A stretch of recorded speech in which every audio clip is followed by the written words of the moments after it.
پہلی وحی اور عظیم سبق ہمارے آج کی اس ویڈیو کا یہ ٹاپک ہے۔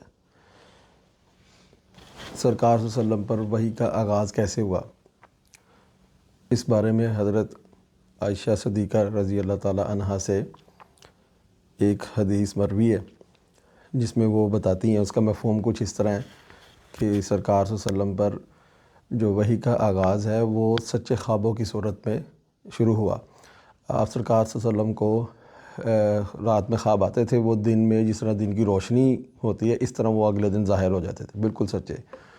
اور یہ بالکل اس کی اگر ڈیوریشن دیکھیں ہم تو یہ عمر کے ان کے 38ویں سال سے شروع ہوتا ہے کہ 38واں سال جب آیا تھا تو آپ صلی اللہ علیہ وسلم کو اس طرح خواب آتے تھے جو بہت سچے تھے۔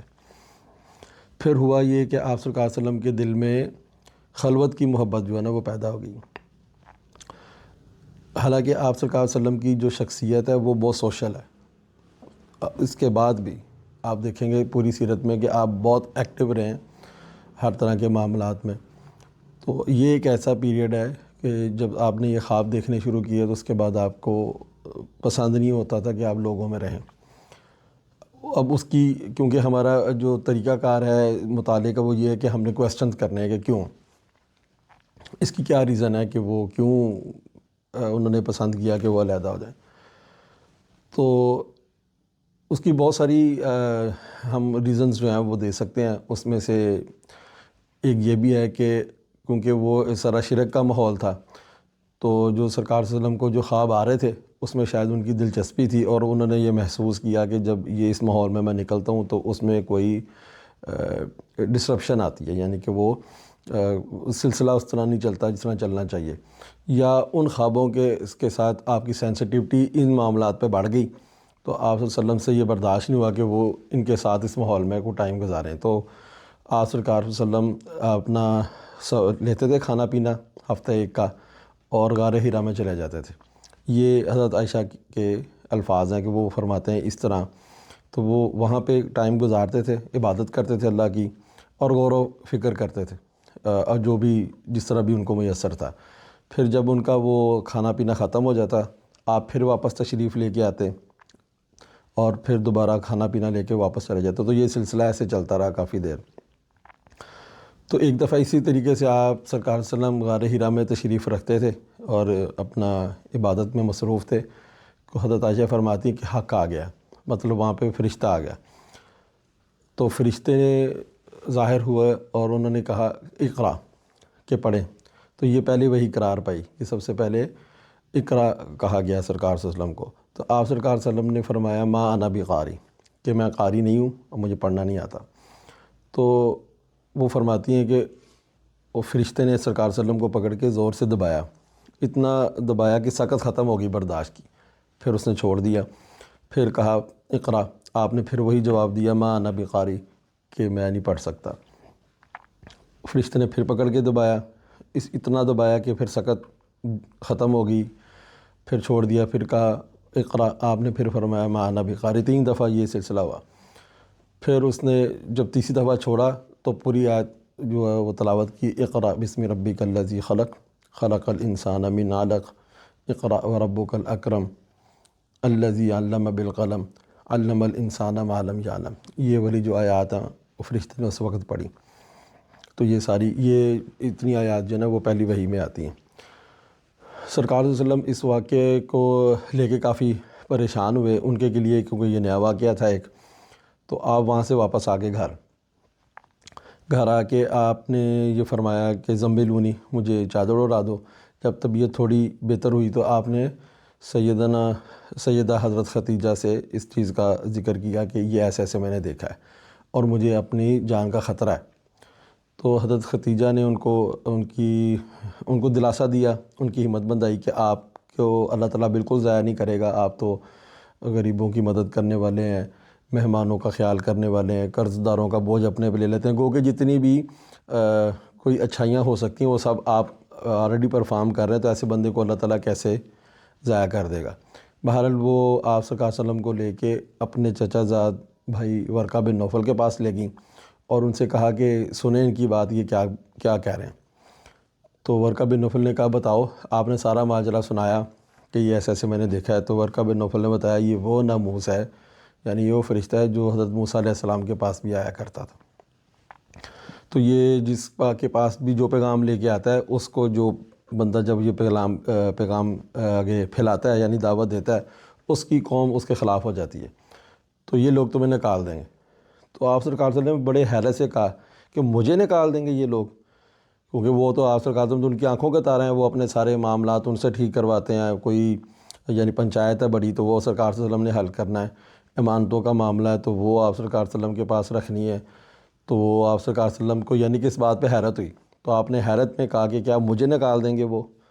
تو ورقہ بن نوفل نے کہا ہاں وہ آپ کو نکال دیں گے، اور اگر میں اس وقت تک زندہ ہوا کہ جب وہ آپ کو نکالیں گے تو میں ضرور آپ کی مدد کروں گا۔ خیر اس کے تھوڑی دیر بعد ہی ورقہ بن نوفل کا انتقال ہو گیا۔ تو یہ ہے پہلی وحی کا واقعہ جو حضرت عائشہ کے وسیلہ سے ہم تک پہنچا کہ یہ جو صورت ہے وہ پہلے نازل ہوئی۔ اب یہ پہلی اتنی ہے، یہ 4-5 آیات نازل ہوئیں، باقی کب نازل ہوئیں یہ ایک علیحدہ سے بحث ہے، لیکن یہاں پہ یہ سمجھ لینا چاہیے کہ ترتیب نزولی کوئی بھی ہو، وہ آیات جو ہے نا وہ اپنے جو بھی ان کا کانٹیکس بنتا رہا، جو بھی واقعات ہوتے رہے اس حساب سے اترتے رہے، لیکن جو اب موجودہ مصحف کی جو ترتیب ہے وہ بالکل ہمارے جو موجودہ حالات ہیں ان سے میچ کھاتی ہے، کیونکہ وہ حالات اس وقت تھے تو اس حساب سے وہ بالکل پرفیکٹ آ رہی تھی۔ اس کے بعد یہ جو ترتیب ہے یہ بھی اللہ تعالیٰ نے ہی ترتیب دی ہے، تو یہ بالکل پرفیکٹ ہے۔ اس کے بعد سے اب تک جتنے بھی حالات آ رہے ہیں، اگر آپ نے ہدایت لینی ہے تو ہدایت آپ کو اس سے مل جاتی ہے بالکل۔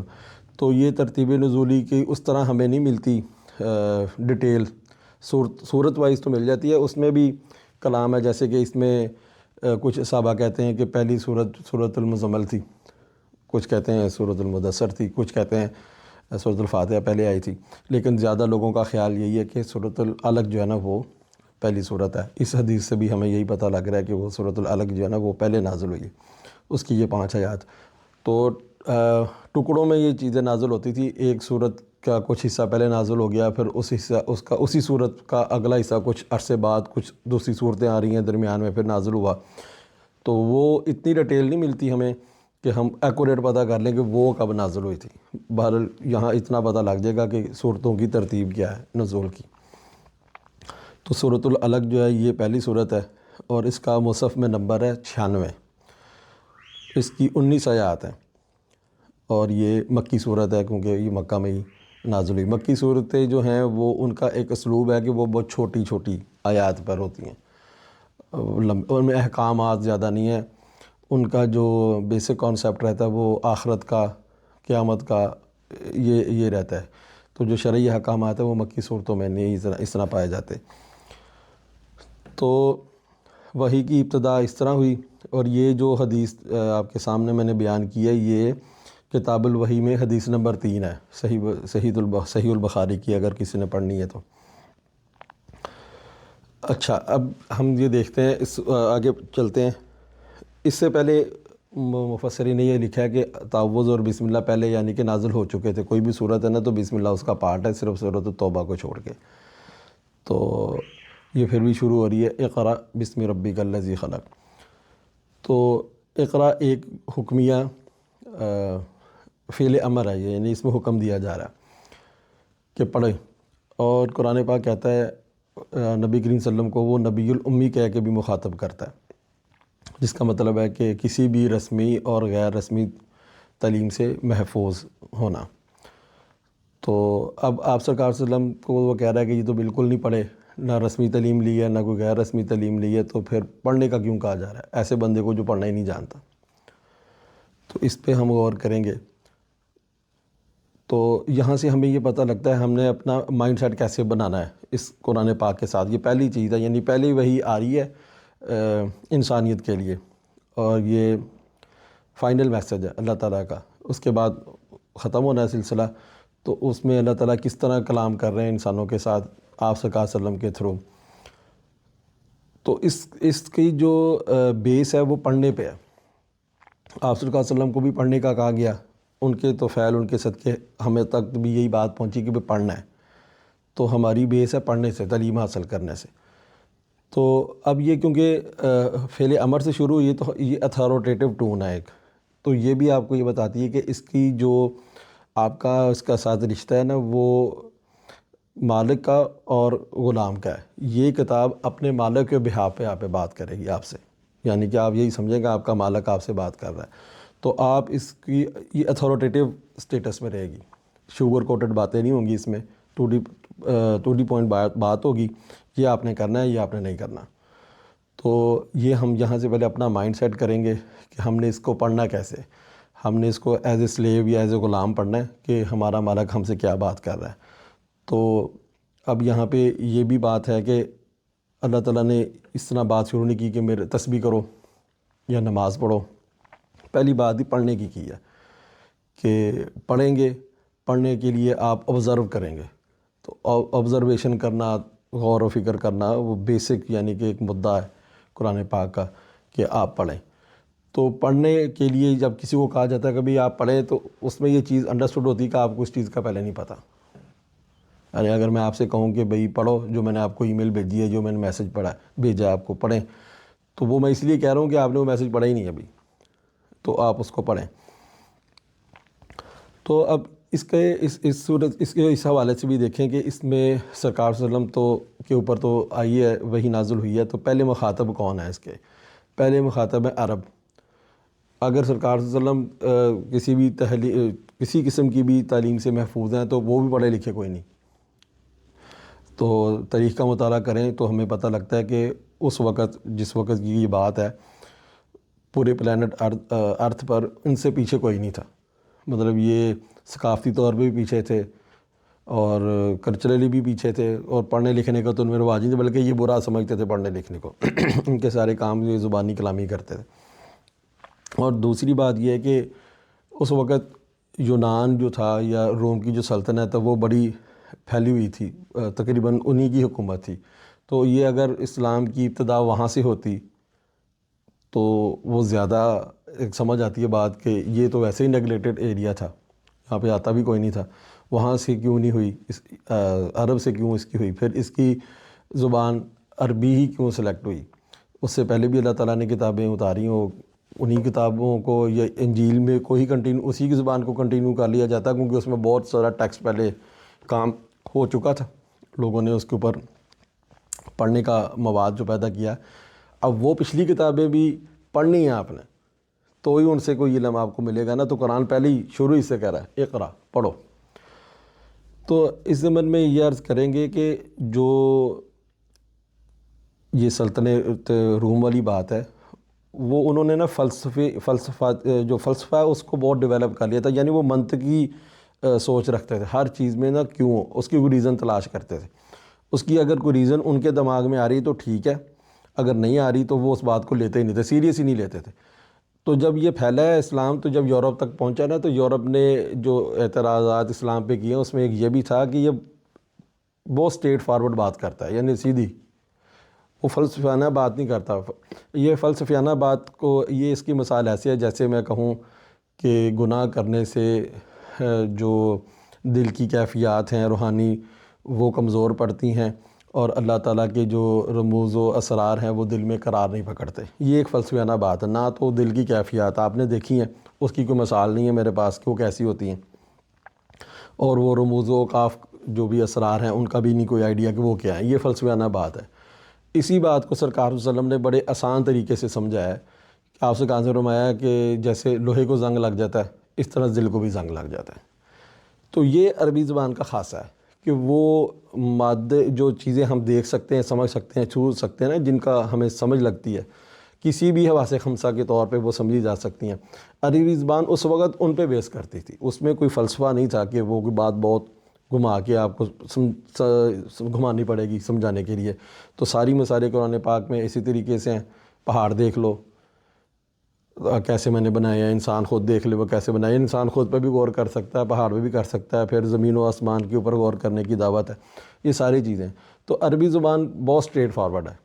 تو اس لیے ایک ایسی ہی زبان چاہیے تھی جس میں مثال جو ہے نا وہ آسان سے آسان، اور اس کے جو حاملین ہیں اس زبان کے، وہ یہ جو منطقی یا فلسفیانہ سوچ ہے نا اس سے صاف ہوں. کیونکہ وہ اس میں ریزننگ ابھی نہیں چاہیے، ایز اٹ ایکسیپٹ کرنے کی بات ہے. ریزن تو بہت بعد میں ہے نا، تدبر تو بہت بعد میں شروع ہوگا. پہلے جو بات آئی ہے اس کو ایز اٹ لیں. تو اس لیے عربی زبان اس کے لیے بہترین زبان ہے. اب سرکار صلی اللہ علیہ وسلم جو محفوظ رہے ہیں اس کا کیا امپیکٹ پڑا ان کے اوپر. اب ایسے ہے کہ جیسے بہت کم پڑھے لکھے لوگوں کے اوپر بہت ایسے مثال لے لیں کہ اگر ارسطو ہی پڑھاتا، ارسطو کے لیول کا علم کا کوئی بندہ آ کے پڑھائے گا عرب کے لیول کے بندوں کو، اس کا کیا نتیجہ نکلے گا؟ یا تو وہ پہلے ہی اتنے مرعوب ہو جائیں گے اس کے علم سے، وہ کہیں گے اس میں ہم کیا سوال کر سکتے ہیں یا اس پہ کیا سوچیں، ٹھیک ہی کہہ رہا ہوگا. یا کوئی سوچے گا کہ یار اس کی بات تو سمجھ تو آنی نہیں ہے، تو اس کو سننے کا کیا فائدہ. تو وہ جو قرآن پاک کا ایک بیسک کانسیپٹ ہے کہ کوئی بات بھی پہنچی ہے اس کو سوچو سمجھو غور کرو اس کے اوپر، تو وہ ایلیمنٹ کمزور ہو جاتا ہے. اس طرح اگر بہت پڑھا لکھا بندہ پہلے ہی آپ کے سامنے بیٹھ جائے تو ہم بھی مرعوب ہوتے ہیں. جیسے یونیورسٹیز میں کوئی پروفیسر بات کہہ دے تو کیونکہ ہمیں پتہ ہے وہ بہت پڑھا لکھا ہے، صحیح کہہ رہا ہوگا، تو ہم ان پروفیسرز کی بات کو سمجھ لیتے صحیح کہہ رہے ہوں گے. وہ اب صحیح کہہ رہے ہیں نہیں وہ کہہ رہے ہو بہت بعد میں ہوگا جب ہم اس اسٹیج سے گزریں گے، لیکن اس وقت ہم مان لیتے ہیں ہاں یہ ٹھیک ہے. اور ان کی رسپیکٹ بھی ان کے علم کی بیس پہ کر رہے ہوتے ہیں کہ وہ بہت پڑھے لکھے ہیں، تو اس وجہ سے ان کے علم کی بیس کے اوپر ہم ان کی جو ہے نا رسپیکٹ کر رہے ہوتے ہیں. اور یہی ہو رہا تھا، عرب جو ہیں وہ رسپیکٹ کرتے تھے یہود کی ان کے علم کے اوپر. جس طرح کے سوالات انہوں نے معاملات حضور پاک صلی اللہ علیہ وسلم کے ساتھ کیے ہیں سوالات کے طور پہ، وہ ابھی تک میری نظر سے نہیں گزرے کہ انہوں نے یہود کے ساتھ بھی کیے ہیں. اس طرح کوئی بحث کی ہے یا ان سے کیا یہ کیسے ہو سکتا ہے، یہ کیوں ہو سکتا ہے، اس طرح کی کوئی چیز انہوں نے یہود سے کبھی ڈسکس نہیں، بلکہ یہودوں نے سکھاتے تھے تم یہ پوچھو، کیونکہ وہ ذرا تھے پڑھے لکھے تو وہ ان کو سوال سکھاتے تھے وہ کرو، ان کے پاس کوئی سوال نہیں تھے. اب اس طرح کے لوگ چاہیے کہ جو خود غور و خوض کر کے ان کے پاس ریزن ہو اسلام کو قبول کرنے کی. آپ ان سے پوچھیں کہ تم نے اسلام کیوں قبول کیا، تو ان کے پاس کوئی ریزن ہو کہ بھئی اس وجہ سے میں نے یہ سوچا، مجھے یہ سمجھ آئی ہے، تو اس ریزن کی وجہ سے میں نے یہ ایمان لے کے آیا ہوں. تو یہ عرب کے لوگوں کو جو اللہ تعالیٰ نے منتخب کیا اور عربی زبان کو، تو میرے سمجھ میں یہ ایک ریزن آتی ہے کہ یہ بڑی ویلڈ ریزن ہے کہ اس طرح یہ بہت بہتر رہا کہ وہ ایک خالص زبان جو ہے نا ہم تک پہنچی. اور وہ اس میں آپ کہہ لیں کہ بڑی ایک کسی بھی لفظ کے بہت سارے سیکنڈری میننگز بھی ہیں. عربی ایک ایسی زبان ہے جو اگر کوئی ایک لفظ بولا گیا ہے تو اس کے بہت سارے سیکنڈریز بھی میننگ ہیں. ان سب کو جب ہم اکٹھا کرتے ہیں کسی ایک لفظ کو سمجھنے کے لیے تو ہمیں اس کی ڈیپر انڈرسٹینڈنگ آتی ہے، ہم اس کو زیادہ گہرائی سے سمجھ سکتے ہیں، اس پہ فیلنگز بھی سمجھ سکتے ہیں کیا فیلنگز آ رہی ہیں، کیونکہ وہ فیلنگز کو بھی ساتھ لے کے چلتی ہے زبان. تو یہ دو چیزیں ہم نے اس میں کور کی کہ ایک وہ یونان میں کیوں نہیں آئی، عرب میں کیوں آیا یہ اسلام، اور دوسرا عربی زبان ہی اس کے لیے کیوں منتخب کی گئی. اب یہ ہے کہ پڑھو. اب اس آیت کریمہ میں اللہ تعالیٰ نے پڑھنے کا تو کہا ہے لیکن یہ نہیں بتایا کہ کیا پڑھنا ہے. اور پوری آیت ہے بسم ربک الذی خلق، اقرأ بسم ربک الذی خلق، کہ پڑھو اپنے رب کے نام سے جس نے پیدا کیا. نہ یہ بتایا کہ پڑھنا کیا ہے اور نہ یہ بتایا ہے کہ پیدا کیا، اس کو اوپن چھوڑ دیا. اب عرب کے لوگ اور عرب میں جو باقی اقلیتیں کہہ لیں یا جو باقی لوگ رہتے تھے عیسائی اور یہودی، یہ سب لوگ اللہ کے نام سے واقف تھے. تو اللہ تعالیٰ قرآن پاک میں کہتے ہیں کہ ان سے جب پوچھو کہ یہ زمین و آسمان کس نے بنائے ہیں تو یہ کہیں گے اللہ نے بنائے ہیں. تو وہ اللہ کے نام سے واقف تھے سارے، ایک یونیورسل نیم تھا سب کے لیے. اور اس نیم کے ساتھ یہ صفت بھی منسلک تھی کہ جو اللہ ہے وہ خالق ہے. زمین و آسمان کا تو کم از کم وہ مانتے تھے خالق اللہ ہے. تو اللہ تعالیٰ نے یہاں پہ وہ نہیں استعمال کیا اپنا نام اللہ، رب کو لے کے آئے ہیں کہ وہ جو صفت ہے نا رب والی وہ استعمال کی ہے.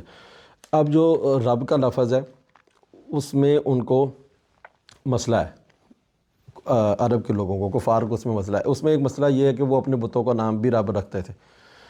اور اب رب کا جو ہے اس میں کم از کم 5 جو صفات ہیں نا وہ ساتھ ذہن میں ہونی چاہیے. جب آپ رب کا لفظ یوز کرتے ہیں اسم ایز اے اسم، تو آپ کے ذہن میں ہونا چاہیے اس کے ساتھ 5 چیزیں منسلک ہیں.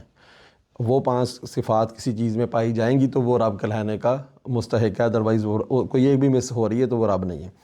اس میں پہلا تو مالک، کہ جو جس کو آپ رب کہہ رہے ہیں وہ آپ کا مالک ہے۔ اب آپ ان کی ہسٹری پڑھیں عربز کی، تو انہوں نے ہر کام کے لیے ایک بت علیحدہ سے رکھا ہوا ہے۔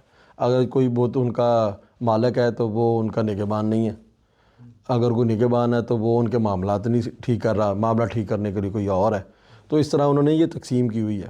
تو یہی پرابلم تھا ان کو، وہ اللہ کو تو مانتے تھے، صحیح معنوں میں اللہ کو رب نہیں مانتے تھے، وہ ان کے لیے مسئلہ ہے۔ اس کے اندر انہوں نے شریک ڈالے ہوئے تھے، چھوٹے بڑے بت بنائے ہوئے تھے۔ تو پہلی صفت ہے اس کی مالک، دوسری صفت ہے کہ وہ تحائف دینے والا، یعنی کہ بس اس کی صفت ہے کہ وہ عطا کرتا ہے، آپ کو ضرورت نہیں بھی ہے تو عطا کر رہا ہے۔ تیسری صفت ہے کسی چیز کو درجہ بدرجہ اس کے عروج پر لے کے جانا، تو یہ، اور چوتھی ہے با اختیار، کہ وہ اس کام میں با اختیار بھی ہے۔ یہ جو پہلے ہم نے صفات بیان کی ہیں وہ ان کو پورا کرنے میں پورا اختیار ہے اس کو۔ بعض دفعہ ایسے ہوتا ہے کہ چیز تو آپ کی ہوتی ہے، کوئی کام، کوئی پراپرٹی وغیرہ، لیکن اس کے اوپر آپ کا اختیار نہیں ہوتا۔ اور پانچواں ہے کہ اس کو پھر ان معاملات کو درست رکھنے والا، نگران، اس کا ذمہ دار۔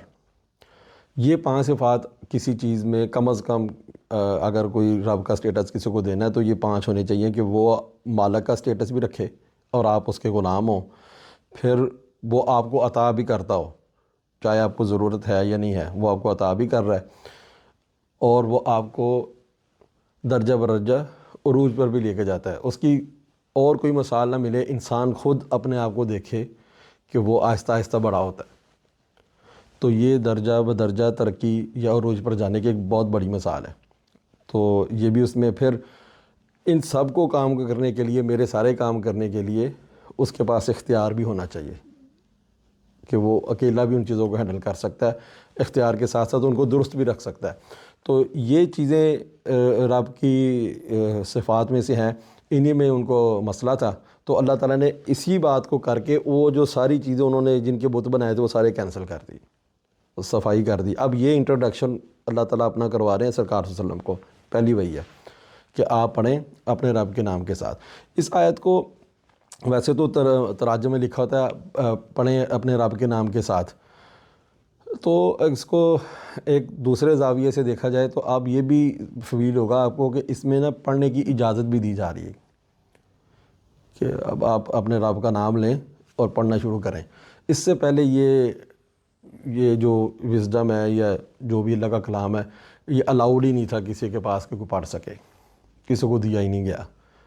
تو آپ کو اجازت ہے کہ آپ پڑھیں اپنے رب کا نام لیں، جیسے ہم محاورتاً بولتے بھی ہیں اللہ کا نام لو تو شروع کرو، تو یہ اس سینس میں بھی آپ اس کو دیکھیں تو زیادہ آپ کو اس کی سمجھ آئے گی کہ وہ تو ہے ہی جو ترجمے میں لکھا ہوتا ہے، یہ بھی ہے کہ آپ کو اللہ تعالیٰ کہہ رہے ہیں آپ کو اجازت ہے اس اتنی بڑی اس مقدس جو یہ چیز ہے اس کو اپروچ کرنے کی، یعنی آپ اس کو لیں۔ اور اسی کے بارے میں یہ بڑی مشہور بات ہے کہ اللہ تعالیٰ نے جب یہ فیصلہ کیا کہ قرآن پاک کو پہاڑوں پہ اتار دیے تو وہ نہیں کسی نے بھی قبول کیا اس چیز کو، تو انسان کے دل نے قبول کیا۔ تو یہ، اور اس چیز کو جب ہم دیکھتے ہیں کہ بسم ربک الذی، ہم نے جیسے وہ پہلے ذکر کیا کہ 5 صفات ہونی چاہیے، مسٹ ہے، تو اس میں آپ جب کسی کو یہ پتہ ہو کہ یہ 5 صفات کے ساتھ ہی ہے اور میرا مالک ان 5 صفات کا مالک ہے تو میرے سارے کام درست بھی رکھے گا، اس پہ اس کو اختیار بھی ہے، تو آپ کو الٹیمیٹلی ایک کمفرٹ فیل ہوگا کہ میں محفوظ ہاتھوں میں ہوں۔ تو اس میں اب ایک یعنی حکم بھی ہے پڑھنے کا، اور آگے ایک کمفرٹ بھی ہے کہ اس کے کرنے میں کوئی مشکل نہیں آنے والی، آپ محفوظ ہاتھوں میں۔ خیر مشکلات تو بہت آئی ہیں لیکن بتایا جا رہا ہے کہ آپ بالکل محفوظ ہاتھوں میں آپ چلیں، آگے چلیں۔ تو یہ اللہ تعالیٰ کا تعارف ہے جو سرکار صلی اللہ علیہ وسلم کے صدقے سے پھر ہمیں بھی نصیب ہوا کہ ہمیں بھی اللہ کا تعارف ہوا۔ بسم ربک الذی خلق، آگے اللہ تعالیٰ نے اپنی جو صفت ہے تخلیق کی، خالق ہونے کی، اس کو ڈسکس کیا کہ جس نے پیدا کیا۔ اب اس نے بتایا نہیں ہے کیا پیدا کیا، تو اس چیز کو اوپن اینڈ چھوڑ دیا۔ جب کسی بھی سوال کو اوپن چھوڑا جاتا ہے نا تو اس میں کوئی لمٹ نہیں ہوتی کہ آپ نے کیا سوچنا ہے۔ اب آپ سوچیں کہ کیا پیدا کیا. ہم اگلی آیت پہ ابھی نہیں گئے, اسی آیت کو ہم دیکھ رہے ہیں. آپ اپنے سامنے صرف یہ ایک آیت کا ٹکڑا رکھیں, اقرأ بسم ربک الذی خلق, پڑھیے اللہ کے نام کے ساتھ, اپنے رب کے نام کے ساتھ جس نے پیدا کیا.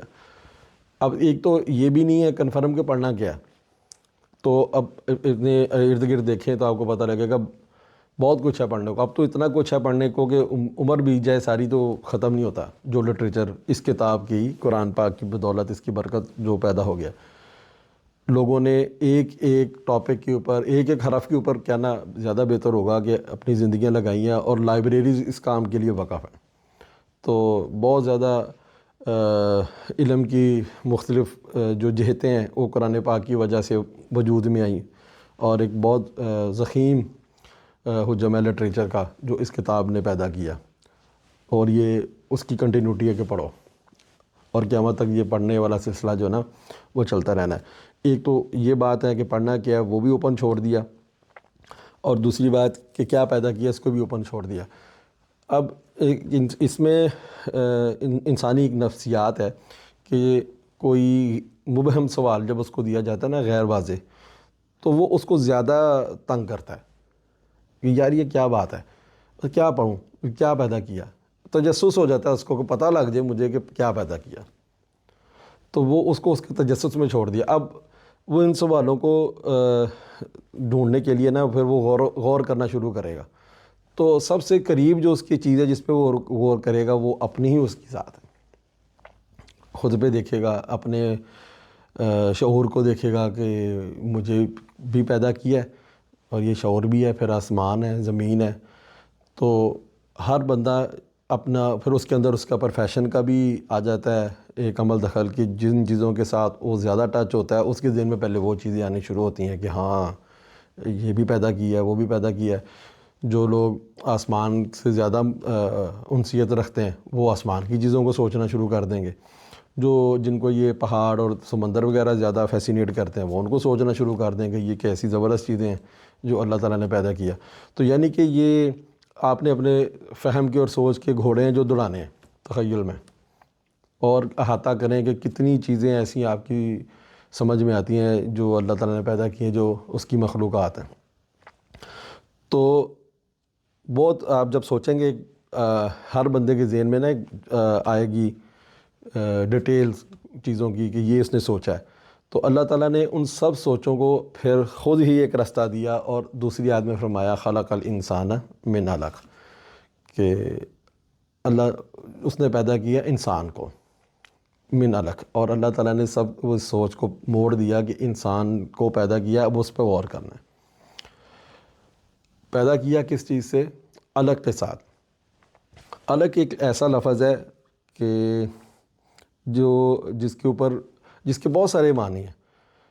تو قرآن اس وقت بھی جس وقت یہ آیت نازل ہوئی ہے نا, تو عرب جو ہے نا وہ سمجھتے تھے کہ اس لفظ کا جو ہے تعلق وہ اس کے ساتھ ہے,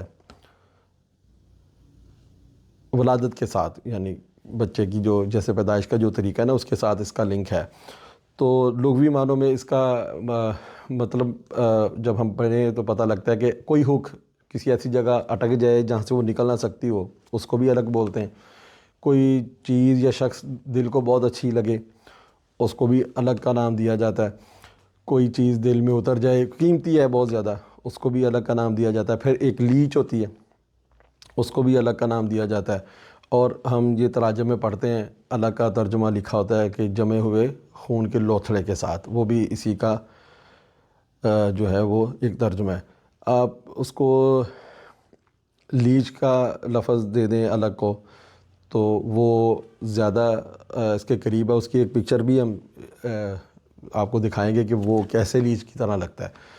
وہ سٹیج ہوتی ہے جس میں یہ جو جنین ہے وہ اس کے اندر ریڑھ کی ہڈی بن رہی ہوتی ہے, اور وہ لمبا بالکل لیچ کی طرح لگتا ہے. پھر کچھ 1-2 دن میں ہی اس کے اندر نا وہ بنتی ہیں خون کی شریانیں. تو ان میں جب خون آتا ہے نا تو بالکل سارا ریڈ ہو جاتا ہے. تو وہ دیکھنے میں ایسا لگتا ہے جیسے وہ جمع ہوا خون کا لوتھڑا ہے. تو یہ ایک میڈیکل کی کہہ لیں کہ ایک لائن ہے پوری جس کا آغاز قرآن پاک نے کیا. تو اس کا مطلب ہے کہ اللہ تعالیٰ کو پہچاننا ہے تو انسان اپنے پہ غور و خوض کرے تو وہ اس کو ضرور جو ہے نا وہ اس تک پہنچ جائے گا. تو یہ اس چیز کو کھلا اوپن چھوڑنے کا جو نفسیاتی اثر ہے وہ اس طرح سے بھی ہے کہ اس سے بندے کا جو شعور ہے اس کا ارتقاء ہوتا ہے, یعنی وہ اپنی ریزننگ استعمال کرتا ہے اس کے ایموشنز کے ساتھ. تو جب ریزن اور ایموشن ملتے ہیں تو تدبر کی شکل اختیار کرتے ہیں. تو یہ بھی ایک اس میں ہمیں ملتا ہے کہ یہاں سے جب ہم اس طرح اوپن اینڈ کسی چیز کو سوچتے ہیں تو آپ کو تدبر کرنے کا نا جو سلسلہ ہے وہ آپ کا وہاں سے شروع ہوتا ہے. تو خیر یہ دوسری آیت ہے, اللہ خلق الانسان من علق. آج کے لیے اتنا ہی, آگے پھر ہم اگلی ویڈیو میں انشاءاللہ پڑھیں گے. جزاک اللہ.